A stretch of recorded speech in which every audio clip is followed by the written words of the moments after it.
The Process, a podcast about creativity and experimental music. In the world of experimental music, outcomes and accolades for creators can be uncertain and at times seem far and few between. Therefore, creators and practitioners of experimental music must embrace the one thing they will always have complete control over: the process. This podcast aims to understand this creative process by listening to new works and discussing them with their creators. Each episode focuses on one creator and their music. Understanding how and why they create can inform aspiring creatives and help audiences better understand and navigate experimental music. I'm illustrator Joe Esposito, and I'll be your host as we explore the world of experimental music, creativity, and the human need to find purpose in their world and lives. This is The Process.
The first place I would start with the idea or the genesis behind this album,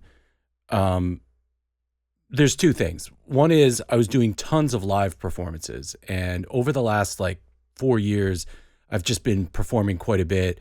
Even this fall, I have 3 or 4 shows, and I've got to create a lot of material for those. And sometimes they're ambient shows, sometimes they're more upbeat. So a lot of times I try to reuse as much as I can, but most of the time I'm just dude, I got to come up with a new 30-minute set. So I was writing all this music that wasn't going on my quote unquote serious albums, or the last album, Music for Billionaires.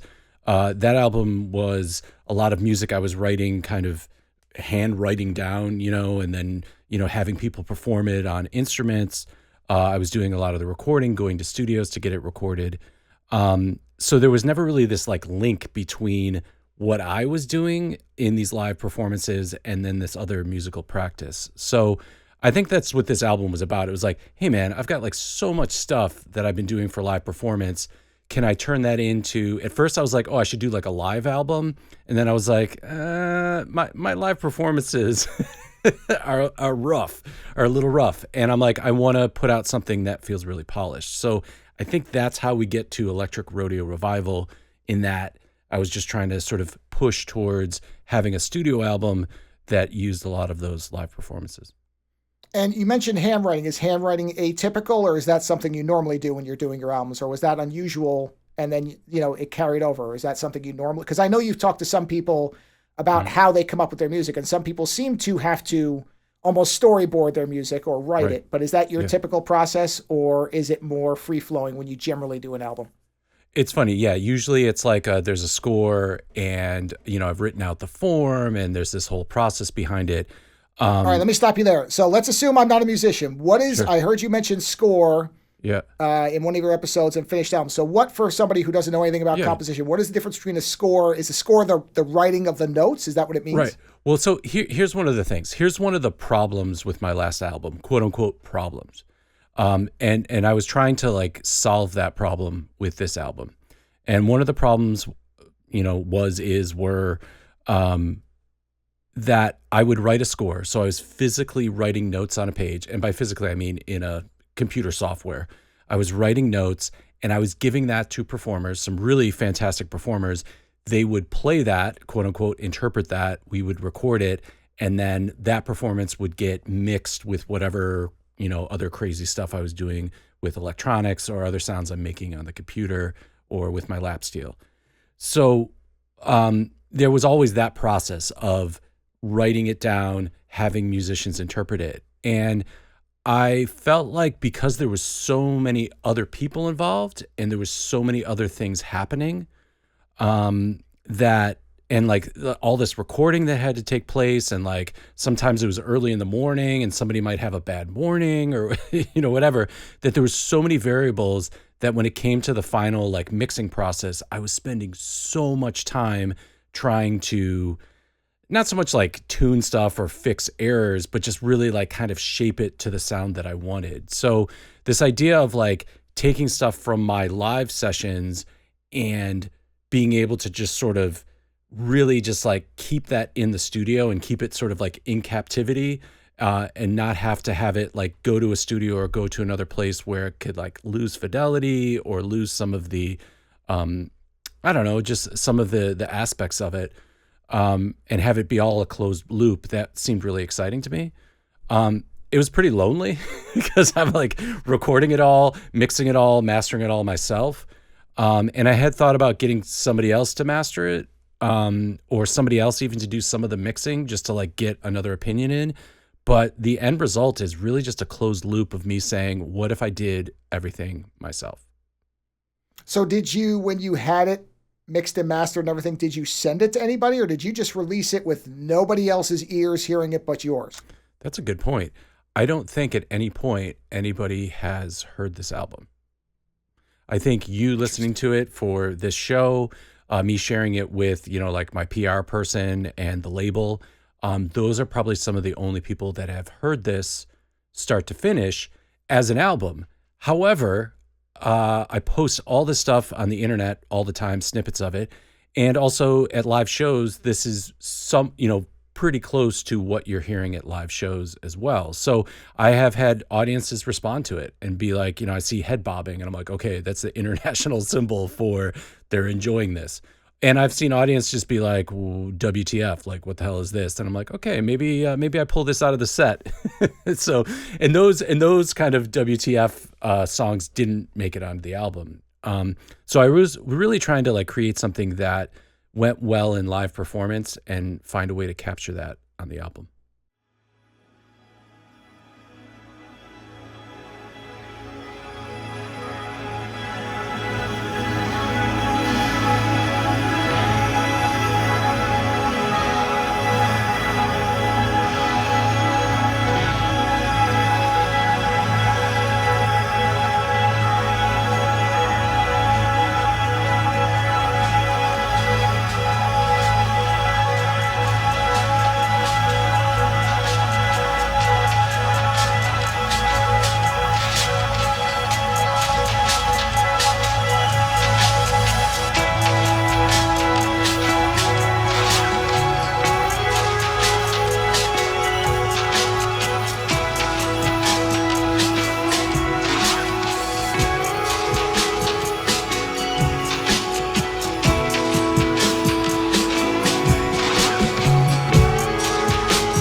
take a track like Dimday, there's a part where this like drum beat comes in maybe about halfway through the piece or like a third of the way through the piece, and it kind of locks in and you hear these guitars sort of layer.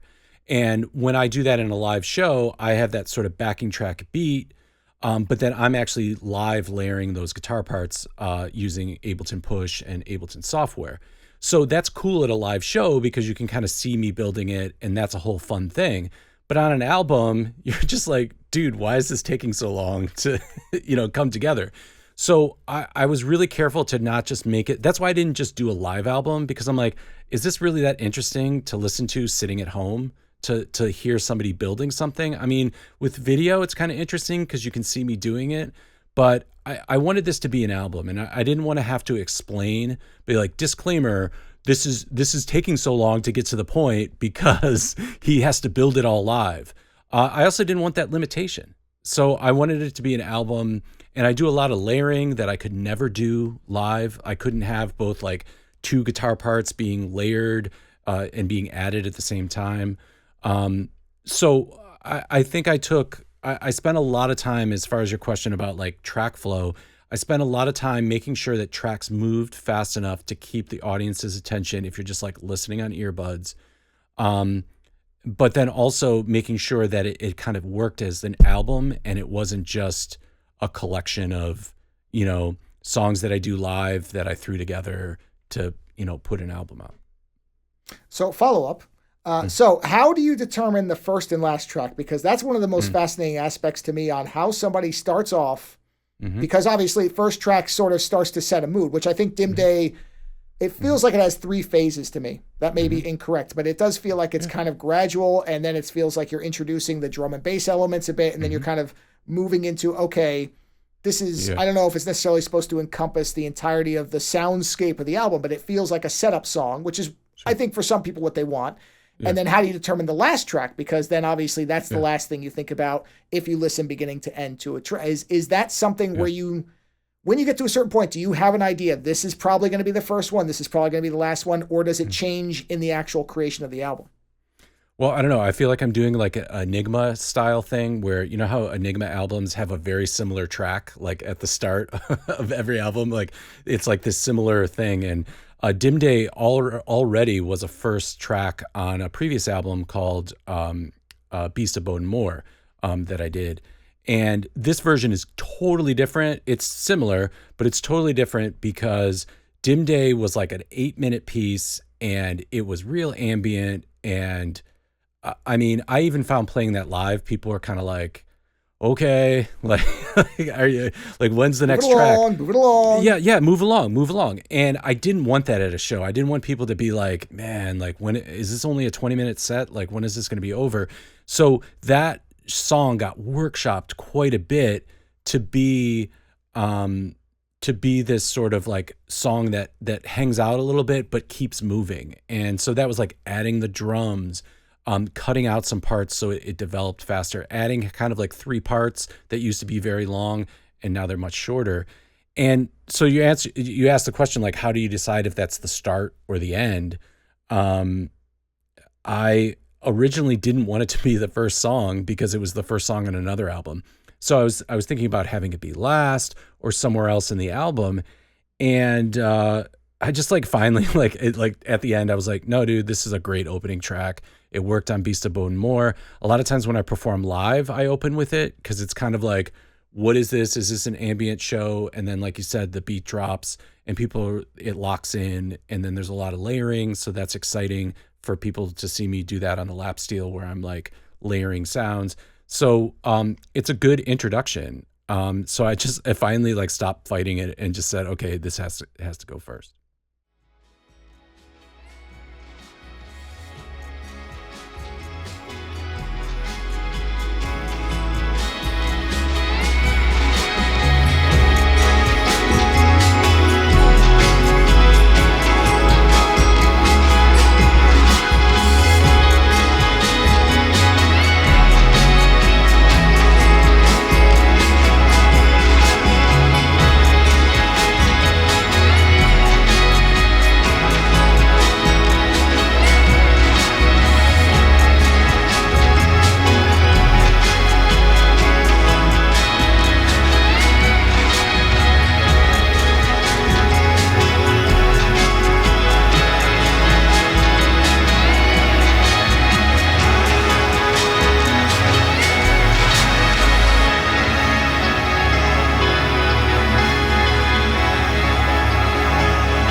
Okay, and so since it was the same an opening track on another album with the same Yeah. name, why or do you choose not to put something that would differentiate it? Because, for example, Yeah. if somebody were to look up your name in Dimday, they're going to get Right. two results with Right. the same name.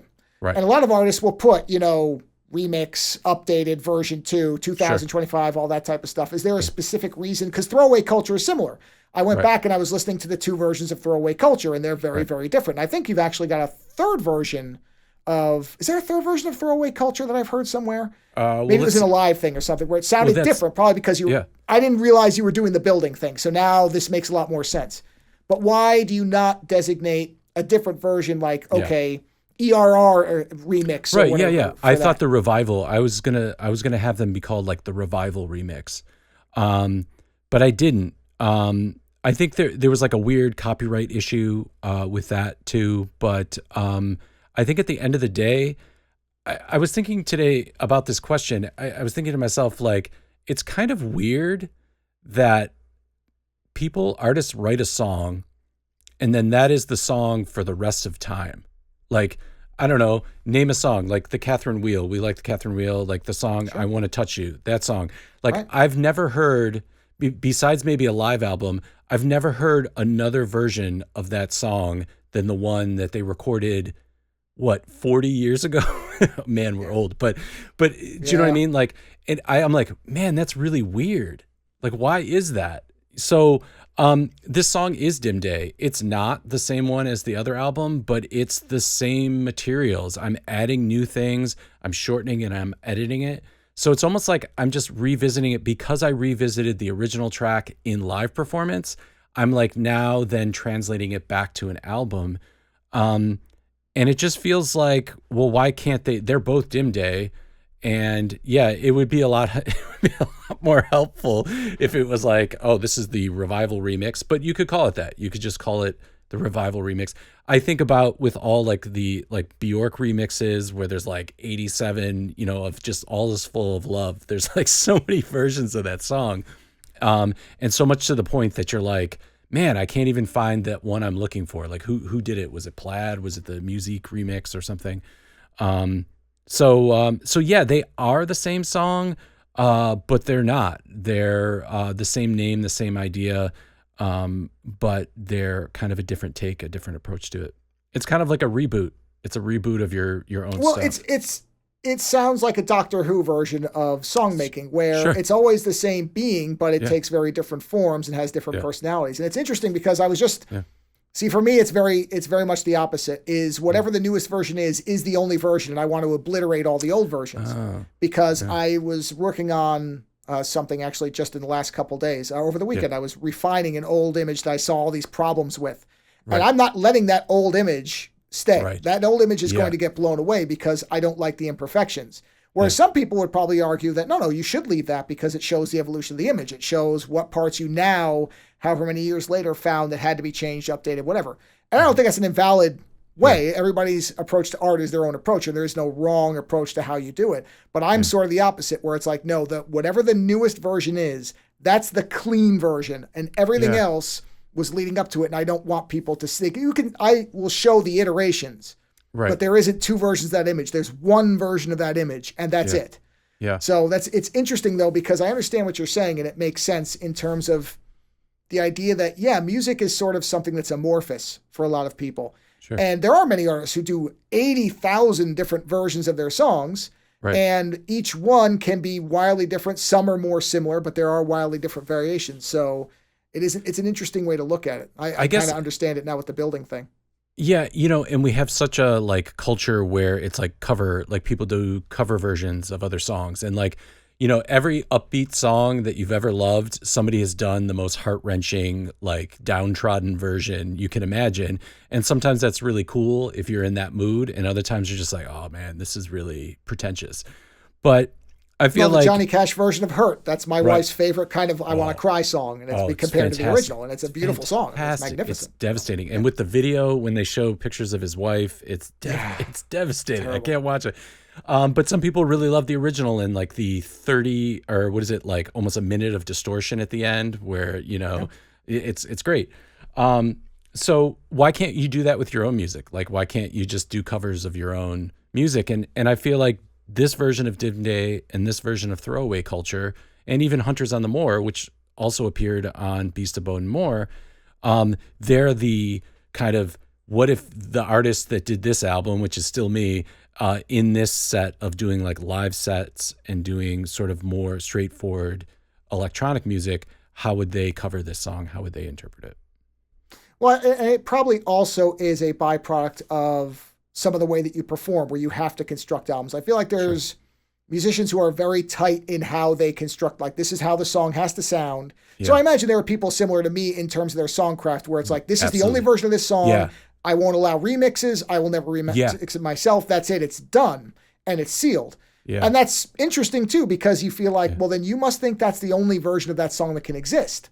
Yeah. Which, again, sort of gets a peek into the mindset. Is it that they feel it's the perfect version, or they feel like if they work on it any further, I feel like with some of the stuff even I do, and I don't know if you have the same thing, I get to a point and I'm like, if I do any more work, it's going to fall off the table and shatter. Like, I cannot move this any further, or I will risk unspooling it because some element of it just has to stop. And it's weird because there's never two pieces that feel like that boundary exists the same way, and it doesn't always. There are pieces I go back to and I'm like, refine. And other ones where I'm like, done, that's it. Don't touch it. And it's sealed off. Do you get that with songs too, where they're like, this one I'm never going to revisit. It's done. Yeah. Like, if I do this again, I will ruin this song. Like, I've worked the clay so much, or I've stretched it so far that if I stretch it any further, it'll break. My other thing is too, I'm just like, I've got to move on. You know what I mean? Like, the whole thing, what's great about an album is, now this version of Throwaway Culture, which I may do another version someday for like orchestra or something, you know what I mean? Like, that could be really exciting. The idea is, though, like, I'm done with it for now. So I could never touch Throwaway Culture again. I could never work on that piece again, never deal with those harmonies. And I have a version that is done. But chances are I'll have a show to do, or I'll have a call where, or a commission, and somebody needs a piece of music, and I'll say, hey, you know what? If I reworked Throwaway Culture with strings, this would work really well in this film, or it would work really well in this other thing. So the idea of like my IP, or like the songs that I create, are more of like paints, or like a color palette, or like a preset in Adobe, where I'm just kind of like, I'm going to recall that because I can use some of that preset, some of this preset, some of that, and make a whole new piece of music, kind of using those tools that I've already built. All right. So question related to that. Yeah. Let's say it's 5 years from now and you're re-listening to Throwaway Culture. Let's say you come across like one of your live recordings of it, or, the not finished version. Yeah. And you start to build something off it. Is there in your mind a percentage meter where you say, okay, if I change it this much, I can't call it Throwaway Culture anymore.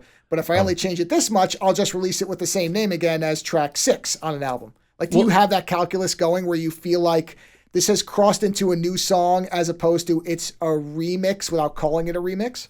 No, because see, the original Throwaway Culture that's on Music for Billionaires, that actually has the entirety of track 2 in reverse in part of it.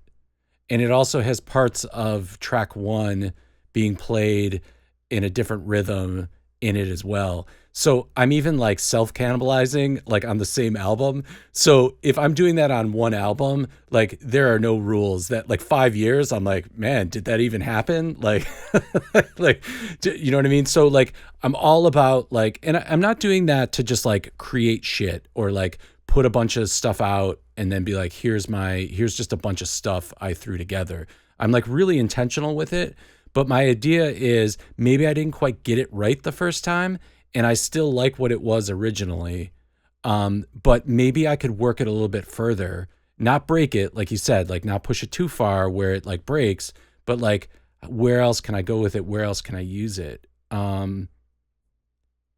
But yeah, I don't think there's like a threshold, like where this is now 70% not Throwaway Culture, so therefore it has to be called something else. Have you ever considered releasing the longer live versions as their own album, just experimentation, like a pure live? Because I like that idea. I really like hearing live albums versus finished, especially when there's a wide variance. Yeah. To hear, because I don't think I don't think people appreciate enough if they're not really into music. I mean, obviously people who are real audiophiles and are into music creation and music theory, all that stuff, they'll understand it. It's kind of like with film, where some people, if you just want to watch a movie, you may not pay attention to editing and lighting and costuming the same way as somebody who's into film, that type of thing. Yeah.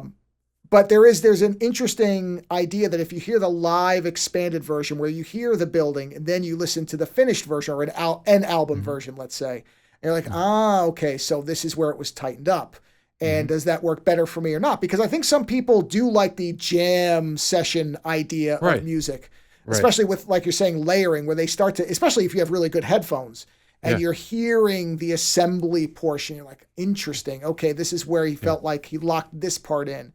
It's almost like building with Legos of sound, where you're hearing the different parts clicking and being finished. So have you thought about releasing that at some point? Yeah, and almost as like sort of a in-between album type of, releasing stuff as sort of like here's some of the live stuff I'm working on. Like I said, I every show I do, I tape both video and recording. I have a little GoPro. So I'm like documenting it for myself, and I don't go back and watch them a lot, but I do make sure I go back and like watch my performances just to be like, dude, that did not work. Or like never perform that song again. It doesn't work. Or like, man, that's really good. This could work. So I'm doing that for like learning purposes for myself, but I also release those all on YouTube. So that's just like more content that's going out.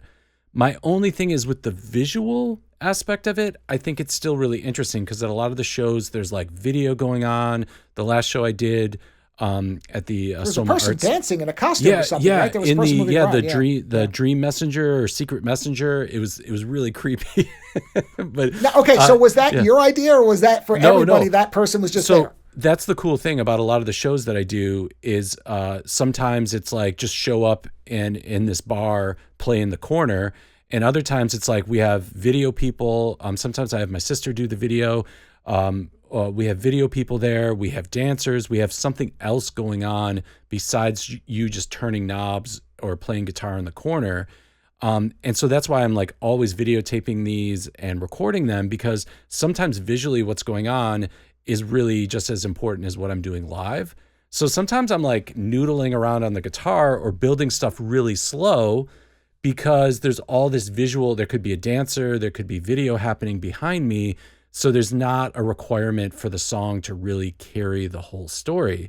Where on an album, you might be like, dude, this guy's been playing the same thing for like 5 minutes. Like what? Like you're like, I'm happy here. I'm doing my laundry or I'm relaxing or working on art, listening to this, but it's like, where is this going? So I wouldn't want it to be that. If it was a live album, I wouldn't want it to be like here's the audio part of a multimedia show that doesn't really make sense without the multimedia.